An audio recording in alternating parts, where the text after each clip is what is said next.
Hello दोस्तों, कैसे आप लोग। आई होप कि आप लोग बहुत ही अच्छे होंगे एंड अपनी अपनी एग्जाम की तैयारी कर रहे होंगे। तो दोस्तों आज हम लोग पढ़ने वाले हैं डबल डिस्प्लेसमेंट रिएक्शंस के बारे में।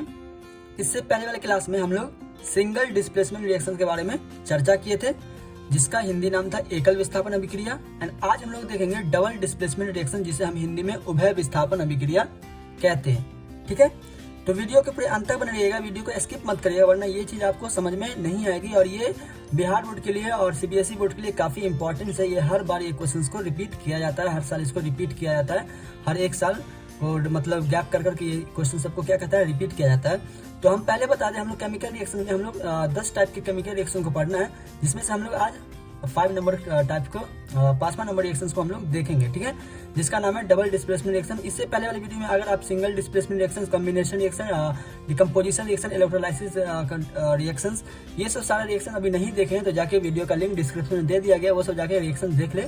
वो भी इंपॉर्टेंस है, काफी इंपॉर्टेंस, उसके भी पढ़ना बहुत जरूरी है। अगर डिस्क्रिप्शन में ना मिले तो जाके प्लेलिस्ट में जरूर देख ले, उसका सारा वीडियो अपलोड कर दिया गया। ठीक है, तो चलिए आज हम लोग देख लेते हैं डबल डिस्प्लेसमेंट रिएक्शंस क्या है, जिसे हिंदी में हम उभय विस्थापन अभिक्रिया कहते हैं। ठीक है, और जो बिहार बोर्ड वाले बच्चे हैं वो भी ध्यान दें, क्योंकि हम अगर यहाँ पे डिफिनेशन इंग्लिश में लिखे तो इसका डिफिनेशन हम हिंदी में भी बताएंगे, तो आप मेरी बातों को नोट जरूर कर लीजिएगा। ठीक है, तो चलिए देख लेते हैं। तो मैंने लिखा है कि इन डबल डिस्प्लेसमेंट रिएक्शन, कहते हैं कि डिस्प्लेसमेंट डबल डिस्प्लेसमेंट रिएक्शन में 2 कंपाउंड्स, कितना रे वो रे 2 कंपाउंड एक्सचेंज हो जाता है। क्या होता है, एक्सचेंज हो जाता है देयर्स आयन, उनके आयंस में, है ना, टू फॉर्म 2 न्यू कंपाउंड।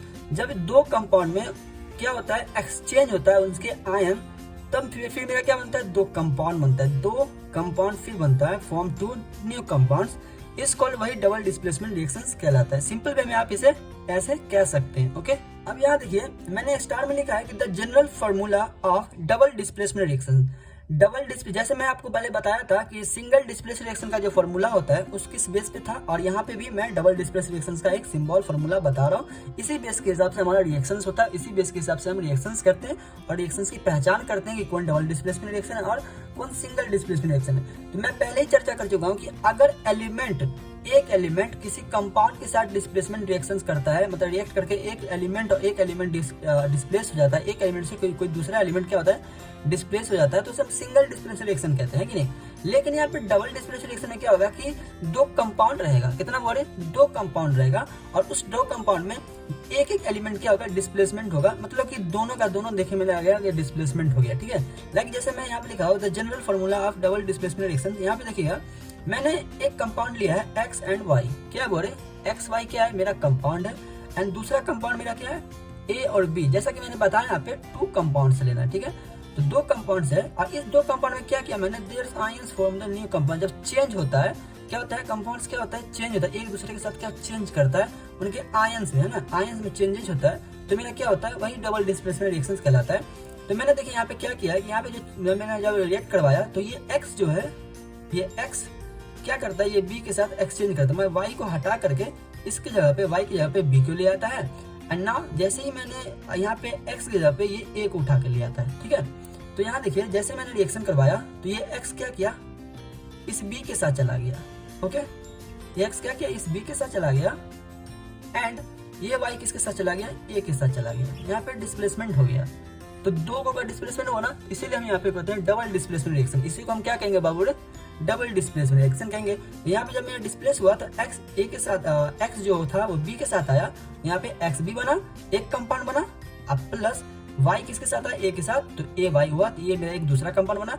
तब यहाँ पे इसलिए बोला 2 फॉर्म अ न्यू कंपाउंड, है ना, 2 न्यू कंपाउंड बनता है। तो जब 2 कंपाउंड को चेंज, उसके आयन को चेंज किया जाता है, तो मेरा क्या है, 2 न्यू कंपाउंड बनता है, इज कॉल्ड, वही क्या कहलाता है, डबल डिस्प्लेसमेंट रिएक्शंस कहलाता है। ओके, इस तरीके से आप याद रख सकते हैं। और बिहार बोर्ड वाले बच्चे बोल सकते हैं कि डबल मतलब उभय विस्थापन अभिक्रिया में 2 यौगिक चेंज होते हैं उनके आयंस में, तब मेरा 2 न्यू यौगिक बनता है, नया यौगिक बनता है, उसे हम डबल डिस्प्लेसमेंट रिएक्शन कहते हैं।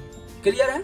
अब यहाँ देखिएगा, मैंने लिखा है वेयर, जहाँ एक्स एंड ए जो है वो क्या हुआ, कैटायन है, क्या हुआ, कैटायन, जिसे हम पॉजिटिवली चार्ज कहते हैं। तो ये जो मेरा था एक्स एंड ए, ये एक्स जो है मेरा पॉजिटिव चार्ज होता है, और इसमें जो ए होता है वो होता है पॉजिटिव चार्ज, एंड यहाँ पे वाई एंड बी जो है एनायन से नेगेटिव चार्ज है। यहाँ पे वाई मेरा नेगेटिव था और बी मेरा क्या था, नेगेटिव था। इसलिए ये पॉजिटिव निगेटिव के साथ गया है और ये निगेटिव पॉजिटिव के साथ गया है। तो इस तरीके से आप नोटिस कर सकते हैं। तो हमेशा याद रखिए, पॉजिटिव निगेटिव के साथ हमेशा जाता है और निगेटिव पॉजिटिव के साथ जाता है, हमेशा पॉजिटिव पॉजिटिव के साथ नहीं जाता। ठीक है, तो इस तरह से आप याद रख सकते हैं, इस तरह से इस जनरल फॉर्म को याद रख सकते हैं। ठीक है, तो इसी तरह से यहाँ पे बोलते हैं डबल डिस्प्लेसमेंट रिएक्शन, जब मतलब बोला जाता है जब दो कंपाउंड के आयंस में क्या होता है, चेंजेज होता है दोनों कंपाउंड्स में मिला करके, तो में क्या होता है, दो कंपाउंड बनता है, दो न्यू कंपाउंड बनता है, उसे हम डबल डिस्प्लेसमेंट रिएक्शन कहते हैं। क्लियर है? तो इस तरह से ये पूरा क्लियर हो गया हुआ। अब हम कुछ एग्जांपल को देख लेते हैं जो काफी इंपॉर्टेंट उसे समझना है। ठीक है, तो उसी के बेस पे हम समझेंगे कि डबल डिस्प्लेसमेंट रिएक्शन कैसे हुआ। ठीक है, डबल उभय विस्थापन अभिक्रिया कैसे हुआ उसे हम समझेंगे। ठीक है, तो इसे अगर आप नोट करना चाहते हैं तो इसे जरूर नोट कर ले। ठीक है, अब यहाँ मैंने देखिए एक एग्जाम्पल लिया है आपको समझाने के लिए, जरूर इसको ध्यान दीजिएगा, बिल्कुल भी वीडियो को स्किप मत करिएगा वरना ये समझ में नहीं आएगी आपको। तो मैंने लिखा है कि वेन सोडियम क्लोराइड, जब सोडियम क्लोराइड के सोल्यूशंस को, विलियंस को, हिंदी में उसे विलियंस कहते हैं, बिहार बोर्ड वाले स्टूडेंट जो है उससे गौर करते रहे।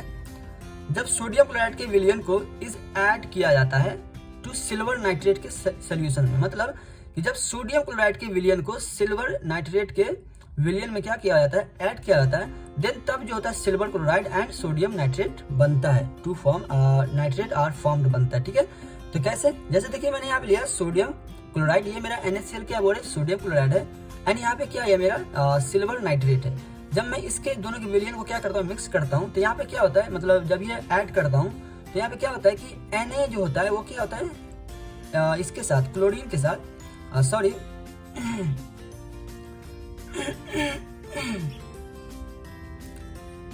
Na क्या करता है, ये नाइट्रेट के साथ क्या करता है, रिएक्ट करता है, तो ये NaO3 के साथ रिएक्ट कर लेता है, तो यहाँ पे NaO3 इसके साथ चला जाता है, और यहाँ पे जो क्लोरीन है वो क्या कहता है, सिल्वर के साथ आ जाता है, यहाँ पे सिल्वर क्लोराइड बनता है, और जब सोडियम क्या कहता है, नाइट्रेट के साथ आता है NO3 के साथ, तो यहाँ पे क्या होता है, सोडियम नाइट्रेट बन जाता है। ठीक है, तो इस तरीके से यहाँ पे देखिए दोनों में क्या हुआ, दोनों में चेंज हुआ, दो कंपाउंड है, दो क्या है कंपाउंड है, दो कंपाउंड में क्या हुआ, जब दोनों कंपाउंड में एक एक एलिमेंट एक्सचेंज हुआ है तो यहाँ पे डबल डिस्प्लेसमेंट रिएक्शन हो गया ना, ठीक है, दो एलिमेंट में एक्सचेंज हो रहा है, दो एलिमेंट दोनों का क्या हो रहा है, चेंज हो रहा है, इसका एक एलिमेंट हो रहा है, इसमें भी, तो दो एलिमेंट चेंज हो रहा है एक साथ ही, तो यहाँ पे क्या कहेंगे बोले, डबल डिस्प्लेसमेंट रिएक्शन हो रहा है यहाँ पे।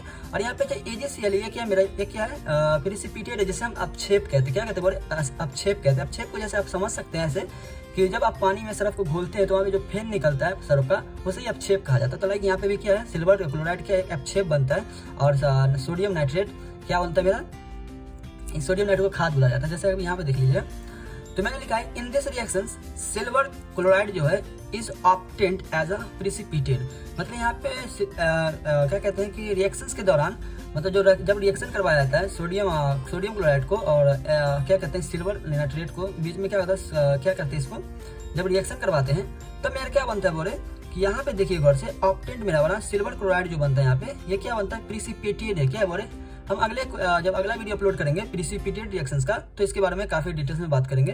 तो यहाँ पे जो मेरा AgCl निकला, ये क्या निकला मेरा, प्रिसिपिटेट है, तो इससे हम इसे भी इस रिएक्शन को हम प्रिसिपिटेट रिएक्शन भी कह सकते हैं, क्योंकि यहाँ पे मेरा अपक्षेप बन रहा है, क्या बना बोले, अपक्षेपण अभिक्रिया हो रहा है, तो इसको हम अपक्षेपण अभिक्रिया भी बोल सकते हैं, क्योंकि यहाँ मेरा क्या बना, अपक्षेपण हो रहा है। ठीक है, तो यहाँ पे बोल सकते हैं कि यहाँ पे जो सिल्वर क्लोराइड क्या है, ऑब्टेन्ड है एज अ प्रिसिपिटेट बन रहा है। ठीक है, प्रिसिपिटेट है, वे जहाँ यहाँ पे गौर से देखिएगा NaCl जो है मेरा क्या है बोले, नमक है, क्या है, नमक है, एंड AgNO3 जो यहाँ पे क्या एंटीसेप्टिक है, इससे मतलब कि रोगाणुरोधक कह सकते हैं, एंटीसेप्टिक जैसे गोली होता है, दवा होता है, वैसे यहाँ पे AgNO3 क्या है, सिल्वर नाइट्रेट क्या है, एंटीसेप्टिक है, जो कभी कभी क्या होता है कि जब कोई जख्म हो या फिर जल जाता है या फिर चमड़ा छिला जाता है, तो यहाँ पे इसका AgNO3 का क्या करते हैं, मलहम लगाया जाता है, मतलब यहाँ पे सिल्वर नाइट्रेट को क्या करते हैं, एक मलहम आता है, उस मलहम को जब लगाते हैं तो वहाँ पे जो कीटाणु बढ़ता है, जो जख्म बढ़ने वाला होता है उसे क्या होता है, रोकता है, मतलब छोटे छोटे कीटाणु क्या करता है, ये सिल्वर नाइट्रेट क्या करता है, मार देता है। जैसे ही हम इसको चमड़ा पे लगाते हैं, अपने बॉडी के स्किन पे लगाते हैं, तो यहाँ पे सिल्वर क्या होता है, रिलीज हो जाता है बॉडी के चमड़े पे। जैसे सिल्वर रिलीज होता है तो वहाँ पे जो कीटाणु बढ़ने वाले होते हैं, जख्म जो ऊपर बढ़ने वाले होते हैं, जख्म को क्या करता है, सुखाता है और उसे कम करता है, तो इसे बोल सकते हैं कि एंटीसेप्टिक होता है। ठीक है, एंड AgCl क्या है, प्रिसिपिटेट है, जैसे पहले बताया क्या है, अपक्षेपण है, क्या बोले, अपक्षेपण है, मैंने पहले बता दिया, जो सरफ को जो बनता है वो अपक्षेप बनता है। और यहाँ पे NaNO3 जो बना है, मतलब क्या है बोले, फर्टिलाइजर है। क्या है? फर्टिलाइजर है। फर्टिलाइजर से बोले जो है मतलब कि खाद बोलता है। जैसे कि खेत में जो पानी क्या कहते हैं कि मिट्टी होता है, उर्वरक होता है, तो मिट्टी के pH मान को मतलब एकदम इक्वल रखने के लिए, पानी को मतलब इक्वल रखने के लिए, न पानी घटे न बढ़े, उसके लिए हम लोग खाद का इस्तेमाल करते हैं जो मेरा फसल अच्छा हो। ठीक है, तो वहाँ पे यहाँ पे जो इस्तेमाल करते हैं वो NaNO3 का इस्तेमाल करते हैं, मतलब यहाँ पे सोडियम नाइट्रेट का हम लोग इस्तेमाल करते हैं मिट्टी के pH मान को बराबर रखने के लिए। ठीक है, तो इस तरीके से आप इसे याद रख सकते हैं, इसे समझ सकते हैं। तो यही मेरा था, क्या बोले, यही मेरा था डबल डिस्प्लेसमेंट रिएक्शन। इसके बारे में थोड़ा डिस्कशन करना था। तो ये हो गया मेरा डबल डिस्प्लेसमेंट रिएक्शन, जिसे हम हिंदी में उभय विस्थापन अभिक्रिया कहते हैं। बाय द वे, अगर आपको एग्जाम में पूछा जाए तो आप इसे आराम से इसी तरह लिखेंगे जैसे मैं आपको बताया हूँ। काफी आसान से, आई होप कि ये चीज आपको समझ में अच्छे से आ गई होगी। तो अगर एग्जाम में पूछे तो ये डिफिनेशन और ये उदाहरण अगर लिख देंगे भी तो चल जाएगा, और पीछे जो उदाहरण बताया वो भी उदाहरण लिख दीजिएगा, एग्जाम्पल लिख दीजिएगा तो चल जाएगा। दोनों में से कोई भी लिखिएगा, आपका एज यू विश, आपकी मर्जी है। एग्जाम्पल क्या कहते हैं, एग्जाम में नंबर नहीं काटे जाएंगे, दोनों का दोनों इक्वल है, क्योंकि आप इसे इंडिकेट करके बता रहे हैं कि इस तरह से डबल डिस्प्लेसमेंट होता है। ठीक है, या तो आप एलिमेंट ले या फिर किसी इसको मान ले लाइक ये एक एलिमेंट है या फिर एक कंपाउंड है। ठीक है, तो इस तरीके से हम लोग डबल डिस्प्लेसमेंट रिएक्शन को समझते हैं। तो आई होप कि ये चीज आपको समझ में आ गई होगी। एंड अभी तक चैनल पे नए थे तो चैनल को सब्सक्राइब कर दे, ताकि हम अगला वीडियो अपलोड करते उसका नोटिफिकेशन भी आपको मिल जाए। तो मेरा अगला जो रिएक्शन होगा वो मेरा अगला रिएक्शन होगा प्रिसिपिटेट रिएक्शंस। क्या होता है? प्रिसिपिटेट केमिकल रिएक्शंस होगा, उसके बारे में हम लोग चर्चा करेंगे। ठीक है, तो आज के लिए इतना ही, फिर मिलते हैं हम लोग अगले क्लास में।